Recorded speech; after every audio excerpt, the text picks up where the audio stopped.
नमस्कार, जय जोहार। छत्तीसगढ़ न्यूज में आपका बहुत बहुत स्वागत है। चलिए देखते हैं आज की 25 फटाफट काम की और महत्वपूर्ण बड़ी खबरों को। पर इससे पहले आप वीडियो को कहां से देख रही हैं, कमेंट में बताना बिल्कुल ना भूलें। छत्तीसगढ़ में 130 खिलाड़ी सम्मानित। इनाम में मिले 1.95 करोड़ रुपए। छत्तीसगढ़ के 130 राष्ट्रीय पदक विजेता खिलाड़ियों को सम्मानित किया गया। इन खिलाड़ियों को मुख्यमंत्री विष्णुदेव साय ने सम्मानित किया। साथ ही इन खिलाड़ियों के खाते में 1,95,20,000 रुपए की सम्मान राशि आंतरित की गई। बता दें कि 37वें नेशनल गेम में पदक जीतने वाले 72 खिलाड़ियों को और साल 2025 में 38वें नेशनल गेम्स में पदक जीतने वाले 58 खिलाड़ियों को सीएम साय ने सम्मानित किया। राजस्थान के बिजली घरों में अब नहीं होगा कोयले का संकट। छत्तीसगढ़ की परसा खदान में भी खनन शुरू। राजस्थान के बिजली घर में कोयले की आपूर्ति पूरी करने के लिए छत्तीसगढ़ की परसा खदान में भी जल्द ही खनन का काम शुरू हो गया है। राजस्थान की भजनलाल सरकार ने इसके लिए एक कदम उठाया है। आधिकारिक जानकारी के मुताबिक इस खदान से कोयले का खनन मार्च में शुरू हो गया। राज्य सरकार में ऊर्जा मंत्री हीरालाल नागर ने कहा कि राज्य के बिजली घरों को कोयले की पर्याप्त उपलब्धता सुनिश्चित करने पर जोर दिया। छत्तीसगढ़ के अंकित ने 7.5 लाख का जीएसटी टैक्स जमा कर बनाया रिकॉर्ड। छत्तीसगढ़ के भिलाई जिले के अंकित ने 7.5 लाख का जीएसटी टैक्स जमा कर फिर रिकॉर्ड बनाया है। बता दें कि मार्च में अंकित ने व्यक्तिगत जीएसटी के रूप में 7.5 लाख रुपए का रिकॉर्ड टैक्स पटाया है। ये आंकड़ा सिर्फ एक महीने का है। वार्षिक फाइलिंग के अनुसार उनकी टैक्स बेस की राशि लगभग 3 करोड़ रुपए के आसपास पहुंच गई है। मिली जानकारी के मुताबिक अंकित पिछले 3 सालों से छत्तीसगढ़ के सबसे अधिक करदाताओं में से एक हैं। छत्तीसगढ़ हाईकोर्ट का अहम फैसला। छत्तीसगढ़ हाईकोर्ट ने स्कूल शिक्षा विभाग से जुड़े एक अहम मामले में वरिष्ठता का सम्मान करते हुए फैसला सुनाया। मामला ग्राम 4 भाटा, जिला सारंगढ़, बिलाईगढ़ निवासी डेलूराम खरे का है। वो वरिष्ठ व्याख्याता के पद पर कार्यरत थे। जिला शिक्षा अधिकारी बेमेत्रा ने 16 जुलाई 2024 को एक आदेश जारी किया, जिसमें डेलूराम खरे को शासकीय उच्चतर माध्यमिक विद्यालय कूरा का प्रभारी प्राचार्य नियुक्त किया गया।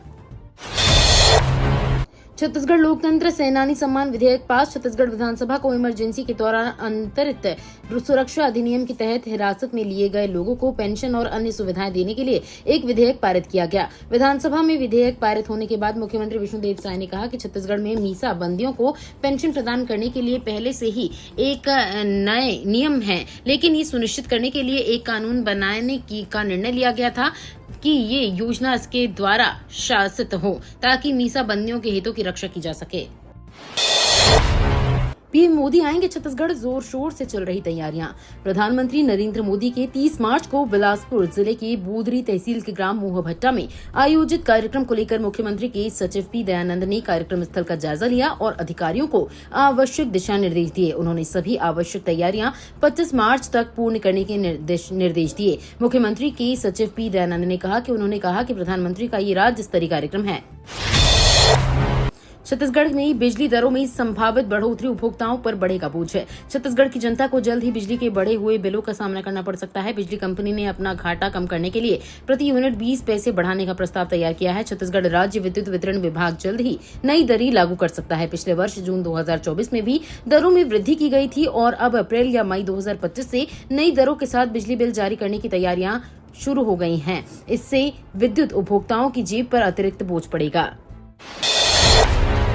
छत्तीसगढ़ विभाग में कार्रवाई। छत्तीसगढ़ विधानसभा के बजट सत्र 2025 में सदन में गलत जानकारी देने के मामले में वन मंत्री केदार कश्यप ने कार्रवाई की। वन मंत्री ने प्रधान मुख्य वन संरक्षण वी श्रीनिवास राव की अध्यक्षता में जांच कमेटी का गठन किया था। जांच के बाद दोषी पाए गए 5 कर्मचारियों को निलंबित कर दिया गया। ये मामला तब सामने आया जब कांग्रेस विधायक शेषराज हरवंश ने इंदिरा निकुंज माना रोपणी में संचालित महिला स्व सहायता समूह के कार्य संचालन पर सवाल उठाए। नवा रायपुर में बनेगा 85 करोड़ का नया खेल कॉम्प्लेक्स। नवा रायपुर अटल नगर में जल्द ही खेल कॉम्प्लेक्स बनेगा। इसके तहत 85.5 करोड़ रुपए की लागत से मल्टीपर्पज इंडोर स्टेडियम व रनिंग ट्रैक के साथ सिंथेटिक फुटबॉल मैदान का निर्माण किया जाएगा। खेल व युवक कल्याण विभाग ने वित्त विभाग की सहमति के बाद विभिन्न शर्तों के अधीन खेल कॉम्प्लेक्स निर्माण के लिए प्रशासनिक स्वीकृति दे दी है। आधिकारिक जानकारी के मुताबिक खेल कॉम्प्लेक्स का निर्माण 2 चरणों में होगा। छत्तीसगढ़ के किसानों को मिलेगा स्पेशल डिजिटल फार्मर आईडी। आम नागरिकों के लिए आधार कार्ड जरूरी होता है, उसी तरह किसानों के लिए डिजिटल फार्मर आईडी बनाई जा रही है। एग्री स्टैक परियोजना के तहत जिले के सभी किसानों की पहचान को डिजिटल रूप दिया जा रहा है, जिससे उन्हें सरकारी योजनाओं का लाभ पारदर्शी तरीके से मिल सके। गरियाबंद जिले के कृषि विभाग के उप संचालक चंदन राय ने बताया कि छत्तीसगढ़ शासन द्वारा कृषि क्षेत्र में डिजिटल क्रांति लाने की पहल की जा रही है। एग्री स्टैक परियोजना के तहत जिले के हर किसानों का डिजिटल फार्मर आईडी एवं कृषि भूमि धारक का कृषि भूमि पहचान पत्र बनाया जा रहा है। पीएम आवास योजना में नए पात्र परिवारों का सर्वे शुरू। राजनांदगांव में प्रधानमंत्री आवास योजना ग्रामीण के तहत नए पात्र परिवारों का सर्वे शुरू हो गया है। केंद्र सरकार ने इस योजना को 2024 से 25 से 2028 से 29 तक बढ़ा दिया है। कलेक्टर संजय अग्रवाल ने बताया कि 2018 में बनी आवास प्लस सूची को नए मापदंडों के अनुसार संशोधित किया गया है। उन्होंने छूटे हुए पात्र परिवारों से सर्वेक्षण में शामिल होने की अपील की है। उद्योगपतियों पर छोटी मोटी अनियमितता पर सजा नहीं, सिर्फ जुर्माना लगेगा। विधानसभा में अहम विधेयक आए, इसमें लेबर एक्ट से जुड़ा श्रम कानून संशोधन और विविध प्रावधान विधेयक भी है जो पारित हो गया। इसके मुताबिक छत्तीसगढ़ में अब उद्योगों में छोटी मोटी अनियमितता या घटना होने पर उद्योगपतियों को 2 साल की सजा नहीं होगी, उन पर केवल जुर्माना लगाया जाएगा। इसके लिए लेबर एक्ट में महत्वपूर्ण बदलाव किए जा रहे हैं। इस बदलाव से राज्य में उद्योगों को काम करने में आसानी होगी, वहीं नए उद्योगों को बढ़ावा मिलेगा। इससे रोजगार के अवसर पैदा होंगे। छत्तीसगढ़ कांग्रेस संगठन में बड़ा बदलाव। पायलट के दौरे के बाद बनाए गए 11 नए जिला अध्यक्ष। कांग्रेस ने पार्टी की छत्तीसगढ़ इकाई में बड़ा बदलाव करते हुए 11 नए जिला अध्यक्षों की नियुक्ति की है। कांग्रेस महासचिव KC वेणुगोपाल ने 11 नए जिला अध्यक्षों की सूची जारी की है। ये बदलाव विधानसभा, लोकसभा चुनाव और नगरीय निकाय चुनाव में लगातार हार के बाद से ही संगठन में बदलाव को लेकर उठ रही मांग के बाद आया है। राहुल गांधी से मीटिंग से पहले बदले गए 11 जिला अध्यक्ष। कांग्रेस नेता राहुल गांधी देश भर के कांग्रेस जिला अध्यक्षों से मुलाकात कर सीधे बातचीत करने वाले हैं। इसके पहले छत्तीसगढ़ में कांग्रेस ने 10 जिलों में 11 नए जिला अध्यक्षों की नियुक्ति की है। कांग्रेस अध्यक्ष मल्लिकार्जुन खड़गे से मंजूरी के बाद कांग्रेस महासचिव KC वेणुगोपाल ने लिस्ट जारी की है। राहुल से मीटिंग के लिए जिला अध्यक्षों को 3 चरण में बुलाया गया है। पहली मीटिंग 27 मार्च को, दूसरी मीटिंग 30 मार्च को और तीसरी मीटिंग 3 अप्रैल को होगी। छत्तीसगढ़ में मौसम नीली करवट, गर्मी से मिलेगा राहत। छत्तीसगढ़ में मौसम तेजी से करवट ले रहा है। पश्चिमी विक्षोभ और चक्रवाती परिसंचालन के असर से प्रदेश में अगले 2 दिनों तक तेज हवाओं, ओलावृष्टि और बारिश की संभावना बनी हुई है। इसके साथ ही अधिकतम तापमान में 2 से 3 डिग्री सेल्सियस की गिरावट दर्ज की जा सकती है। हालांकि आज के बाद मौसम में सुधार होने की उम्मीद है। छत्तीसगढ़ मत्स्य निरीक्षक भर्ती परीक्षा आज, इस लिंक से डाउनलोड करें प्रवेश पत्र। छत्तीसगढ़ व्यवसायी परीक्षा मंडल आज 2025 को संचालनालय मछली पालन विभाग छत्तीसगढ़ के अंतर्गत मत्स्य निरीक्षक पदों पर हेतु लिखित भर्ती परीक्षा का आयोजन किया जाएगा। अभ्यर्थी व्यापम की नई वेबसाइट https://vyapamcgstate.gov.in पर उपलब्ध लिंक पर क्लिक करके अपनी प्रोफाइल लॉगिन पेज से प्रवेश पत्र डाउनलोड कर सकते हैं।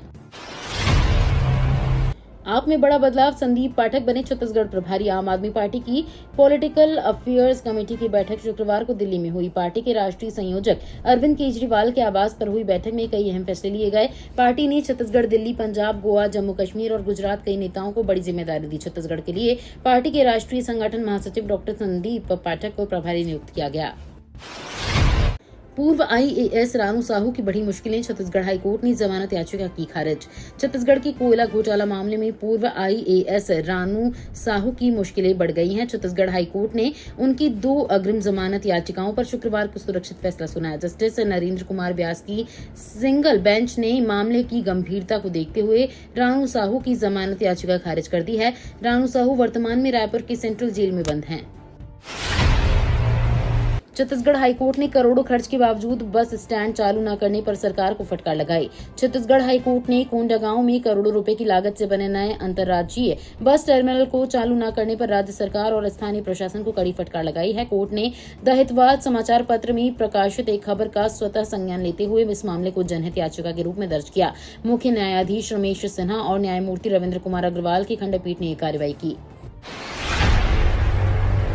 छत्तीसगढ़ कांग्रेस में उलटफेर, 10 जिलों में नए जिला अध्यक्ष नियुक्त। छत्तीसगढ़ के 10 जिलों में कांग्रेस ने नए जिला अध्यक्षों की नियुक्ति की घोषणा की है। बलरामपुर में कृष्ण प्रताप सिंह और बेमेतरा में आशीष छाबड़ा को जिला अध्यक्ष की जिम्मेदारी सौंपी है।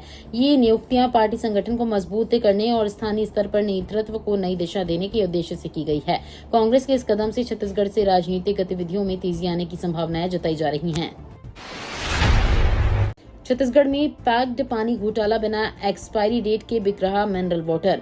गर्मी के मौसम में मिनरल वाटर की बढ़ती मांग के बीच बिना उत्पादन तिथि और एक्सपायरी डेट वाले पानी की बिक्री की शिकायतें सामने आ रही थीं। इसे गंभीरता से लेते हुए कलेक्टर दीपक सोनी के निर्देश पर खाद्य एवं औषधि प्रशासन की टीम ने भाटापारा और सिमगा स्थित मिनरल वाटर पैकेजिंग संयंत्रों पर छापा मारा और वहां की उत्पादन प्रक्रिया की जांच की। निरीक्षण के दौरान सिमगा की जायना एग्रो संयंत्र से जीलप पैकेज ड्रिंकिंग वाटर और जीलप जीरा फीज कार्बोनेटेड वेबरीज के सैंपल लिए गए।